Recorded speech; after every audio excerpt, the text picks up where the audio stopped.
we're here for the nominations for the Laureus Sports Awards. There's lots of different categories: Sportsman of the Year, Sportswoman of the Year, Comeback of the Year, Team of the Year.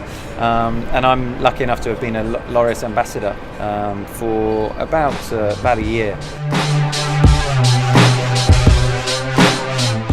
Well, I think from my sort of world, Rafa Nadal probably in two categories, Sportsman of the Year and Comeback of the Year, because at the end of 2012 he missed 7 months of no tennis with a knee injury and missed the Australian Open at the beginning of 2013, but he was still able to finish the year as world number one and winning the French Open, the US Open against the likes of Djokovic and Murray and Federer was an amazing performance. So you look at the whole category, there have been so many great players, great sportsmen and women. It's going to be interesting to see who comes out on top.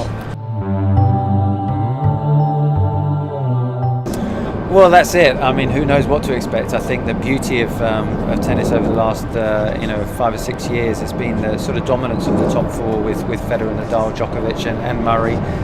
They've been so consistent in the biggest events, but I think the beauty of someone like Wawrinka coming in and winning Australia was it proved that other players can win. They have to play an incredibly high level and produce the performances on the biggest stage. But I think when you look ahead to 2014, the beauty of all sport is that there aren't any scripts. We don't know what's going to happen, and that's why we watch. And 2014 in tennis, both men's and women's, I think is going to be full of surprises.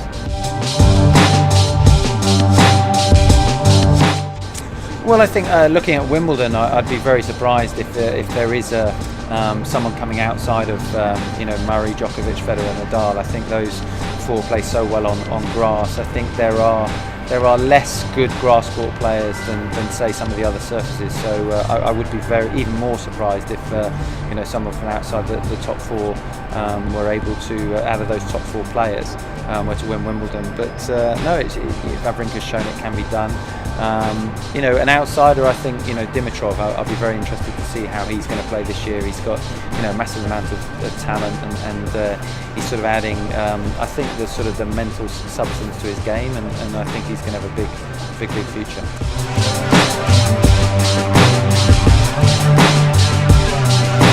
I think so. I think if I was going to say one, it would be Wimbledon. I mean, his grass court record there is pretty much second to none, and I think with just the nature of the surface, it's the hardest surface to defend on, and he's the most attacking player, so I think that gives him a little extra advantage. I was very impressed with the way he played in Australia. He's always struggled against Nadal, but the way he played against Murray in the quarterfinals, I think was a good platform for him to have another amazing 2014. I think we talk about Nadal missing 7 months, and Murray had a difficult period, having a back operation and being out for sort of 4 months. So it's not easy coming back. But again, I thought his performance in Australia was good.